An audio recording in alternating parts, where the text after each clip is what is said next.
Thank you so much, Dr. Williams, for inviting me. I've really learned a lot today from all the speakers that have spoken, and I really want to say thank you to everyone. Well done. Can you see my screen? Yes. Yes, we Yes. can. Okay. Okay. Thank you. So I'm gonna brief about my experience as a mother. My passion for special needs is experiential. I have a daughter who is 20 years old, very adorable, and I love her to bits. But she's taught me a lot about special needs. But my major discrimination that I experienced and prejudice was actually within the church system. Hence the reason I developed passion to raise awareness within the church community and of course even outside the church community by training church leadership and workers on how to make the church environment an inclusive place for everyone. So that's where my passion came for the church. And of course, I do other things more than that. But I just wanted to start with a little bit of statistics. And I know we've used different words today and spoken about disability. But the truth is, every one of us is disabled in one area of our life or the other. So, we all can't do everything. We all don't know how to do everything. And so when I think about the concept of disability, I like to put a knife on there because it's really about an area of life where we are not able to function without support. And everyone can relate to that one way or the other. And in UK, we have over 1 million people are registered blind, 750,000 cannot see well without enough to read a newspaper without using glasses. 8 million have a degree of hearing loss, 2.5 using hearing aids, 75,000 are profoundly deaf, 1.25 million with learning disability, 410,000 with epilepsy, facial disfigurements, 1 in 3 have a mental illness, 1 in 4 households are affected by one disability or the other. So in other words, 95% of the population we experience disability at some point in our life or the other, so whether physical or not. And I like to say this as well, particularly for my church community who thinks people with disability are demonized and they need to be cast out or some demon needs to be cast out of them. I like to bring this perspective from the Bible that actually there is absolutely nothing new under the sun, because in the Bible there are various people. Moses, if Moses was here today, he would need a speech and language therapist, because the Bible says he was a tutor, he has some speech impediment. Mephibosheth had mobility issue, physical disability. Elijah has some suicidal thought, that's mental health. 4 leprous men in the Bible, and Naaman has some skin condition. Zacchaeus abnormally short, so possibly a dwarf, because of the way he was described. Bartimaeus was visually impaired. A boy born blind was visually impaired. Nicodemus, some people say he presents some autistic behavior because of the time he liked to sneak to see Jesus and some of the things that he did. So even in the Bible, there are disability there, and Jesus did not cast some of these people out. In fact, he used Moses so mightily. Mephibosheth sat at the king's table, even with his disability. Elijah was a powerful prophet. The 4 leprous men, were not ill, but they were used to save their city. Naaman obviously was healed but for a long time, he was a military leader, but had a skin condition. Zacchaeus, we know, so all these people, not all of them got healed from their illnesses, but they still function with support. God knew that Moses needed support and he gave Moses Aaron. He didn't heal him of speech impediment, but he actually gave him support. So I just would like to bring that to talk about that, bringing perspective there, that, even in the Bible, and I'm sure for those who are not Christians here, even in Quran, I'm sure there are various examples of people who live with disability and were still able to do well in the community. Why? Because the community recognized them as a human being, which is a key word here. So how is Nigeria doing? I think that was the question that the moderator asked earlier on. And I put, Nigeria still use derogatory languages to describe person with disability, and that needs to change. Even in our constitution, a few people have read today some of the languages that when Tobiloba was speaking, some languages that are still being used in our constitution. I came a few years ago, we did some work with a school in Kuje in Abuja. They still call it School of the Handicap in Kuje. So that says a lot about our country and how we see persons with disability. And I've got here that many Nigerian citizens They have unconscious bias, not just Nigeria, because we have them here, even in UK. There are lots of issues in UK about discrimination with people with disability, but obviously because they have a constitution and the government are being called to order, sometimes they respond better than obviously our government. So there's an unconscious bias towards person with disability, and religious sector, they are major culprits in this. So which is where my passion comes from. And as a pastor, I talk about this boldly anywhere, at any time, to any leader, whatever their title is. I let them know that God is not pleased when parents don't bring their children home on Sunday because they know somebody in the church is going to treat them badly. That God is not pleased. So because that particular child is as special to God as the preacher, as the keyboardist, as the people that we pay to bring them to our churches. So I like to bring that up. So religious setting, particularly church, from my experience, they're major culprits when it comes to unconscious bias. My daughter had epilepsy, and various times within the church, we might be having praise and worship, and she would just fall off and have a seizure. So many encounters within the church. And guess what? People stopped coming to my house because of my daughter epilepsy. Because in fact, there was a time that she had a seizure. A woman screamed, "Oh my God, what happened?" Hey, all of a sudden, many people stopped being my friend because they were afraid that their children may catch this epilepsy because of their ignorance that epilepsy is contagious. So we still have that, and this is UK, not Nigeria. This is UK. So I just thought I would use that example to know that ignorance with person with disability is everywhere, so it's everywhere. So Nigeria needs more advocacy, like everyone I've spoken about today. Privately owned educational setting needs to work closely with state schools to really make sure that they're doing what they need to do, and offering support, or perhaps going to state school to help them as well to get things right. We need to create respite provisions for parents. We cannot even state that enough. A lot of parents do harm their children, and that is a fact, because I work with a lot of parents here in UK.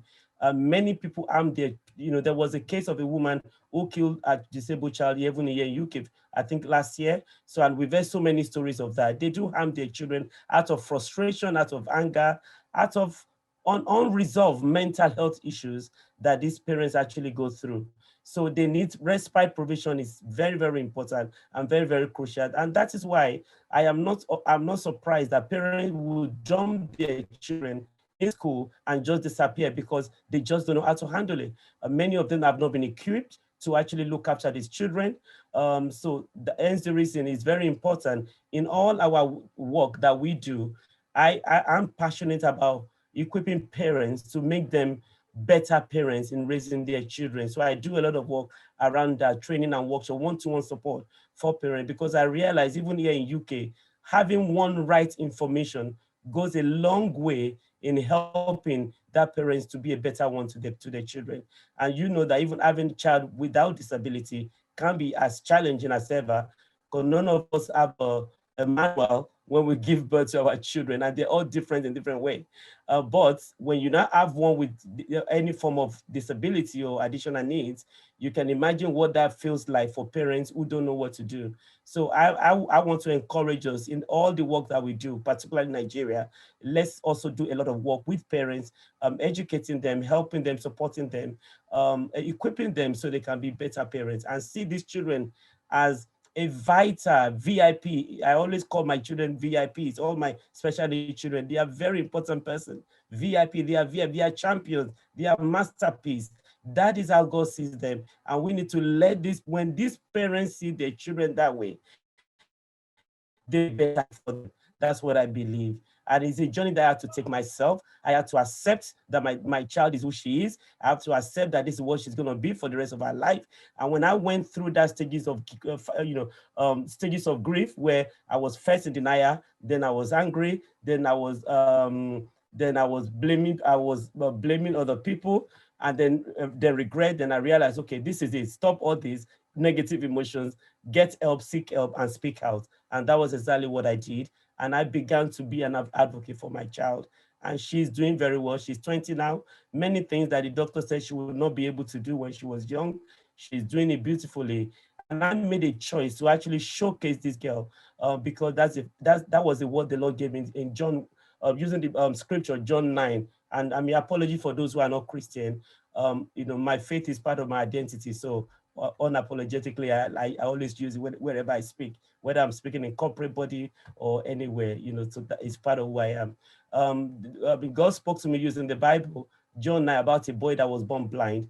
And when the people were looking at that child and trying to try to understand what happened to the child, they said to Jesus, is it the sin of the mother of the father that made this child to be this way? But Jesus answered them, it is not the sin of the father or the mother. It's so that the God's power may be seen through that child. So that was spoke to me when my child was 4 years old, and I've held on to it since that time. And I've seen God's power being revealed through my child as she even minister to people through the changes that people have seen through her. So yeah, Nigeria needs to create respite provisions, and we need to make advocacy for people with special needs a community business. It's not just for those who have children with special needs. It's not just for teachers, send teachers. It's not just for people that are spoken today. It needs to be a community business. And I think that is where we get it wrong. We are a community of people that kind of center, that can be selfish, everybody into their own world, into their own business, into their own, into their own world and their problems. But we need to make it a community business. How do we do that? We do that through advocacy. We do that through education. Somebody mentioned earlier on that we need to start teaching young people, teach people as even when they're young. I have seen some bullying taking place even in UK schools to people with special needs because of some horrible young person who just feel it's okay to abuse or to bully people that looks different from them. So we need to teach our children. So now some of the work that I'm doing at the moment is to actually, instead of talking to just workers, talking to teachers, talking to leaders and workers team about it, I actually want to talk to children, and tell them that people look different, explain to them why some children don't speak, why some children speak, so that they know they are all the same. They should treat them the same and not laugh at them or bully them even when they get to school. So that's what I collaborate. Many people have said this all day today, and I cannot even say that enough. We need to collaborate. It's so important. And I've got here just to encourage parents as a roundup. And within the education setting for Nigeria, we need to do more. We need to start with the language of love, and everybody understand the language of love. Many people work in this particular field of special need. They're just doing it for money. Even in UK, they lack compassion. They lack empathy. They don't understand what it means to care for these children. They're just doing it for their own money. So that is why sometimes the way they handle them in school, the way they teach them in school is terrible. So we have to also, as part of our teaching and advocacy, let's teach them what it means, what it looks like to be compassionate by showcasing our children. I do that a lot with my daughter. There's nothing embarrassing about her. I am not ashamed to give birth to her. She's a beautiful gift from God, and I'm so pleased to have her. And it's a privilege that God has trusted me to raise such a special girl in a special way, and He has given me special ability to change my parenting style for such a wonderful girl. So I've got the love is kind.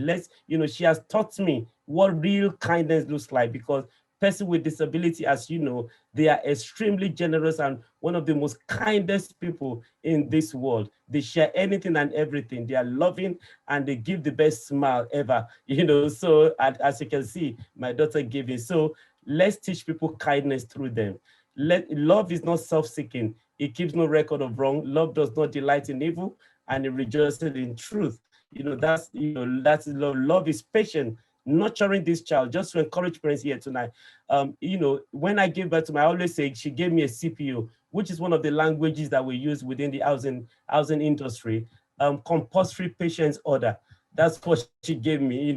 When I gave birth to her, I learned what being patient is, because as you know, if we're going out somewhere and she's not ready, if things are out of order, we are not going to leave the house until those things are in order.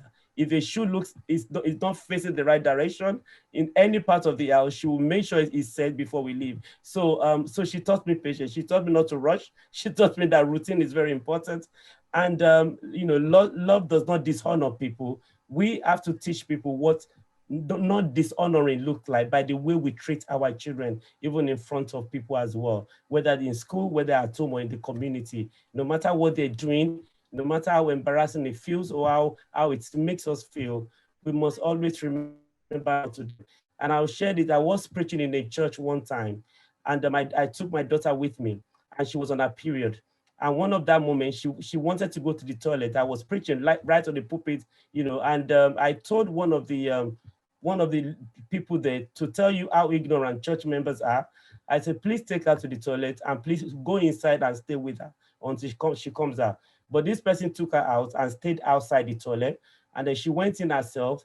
Of course, she doesn't like the sight of her monthly circle. She came out, took the pad out, and then she walked past this individual who was meant to be looking after her, came right into the church, walked past many people. You can imagine, she walked past so many people holding a pad with menstrual, with blood in it, and walked past so many people until she came to me on the pulpit and said, Mom, help, look. And what did I do? I had two options. I'm sharing this to talk about what honoring our children looks like. I had two options that day: to get somebody else to take her out and help her with her menstrual cycle, and then continue with my preaching. But I know that will not honor my daughter because she was already embarrassed by what was happening. But I had to excuse myself. Excuse me. I put the microphone down, took her out, changed her, made sure she was okay, and I brought her in and sat her right in front to be looking at me as I continue my preaching. And many people were just crying. One, I don't know why, whether they felt guilty, whether it was what was happening, but I knew in that moment I needed to choose dignity, dignity for my daughter above, destiny. I was preaching that day, but I needed to show dignity, and I needed to show that I honor her and cover her and prioritize her in that moment, instead of sending somebody else to take her, and they might treat her anyhow. They might feel somehow about what has happened, but I had to do that. So we must learn to honor our children in every circumstance, in every situation, wherever they are, wherever they go, whatever they're doing. We must always learn to honor them and showcase them, because there is nothing embarrassing or shameful about these children. And we must be a fantastic advocate for them everywhere we go. And finally, love always protects, always trusts, always hopes, always persevere. And be my story. And I say all this to conclude that children, they're powerful, they're full, we must persevere them. We must be patient with them, and we must allow people in the community to know that they are special and they are gifts from God. Thank you.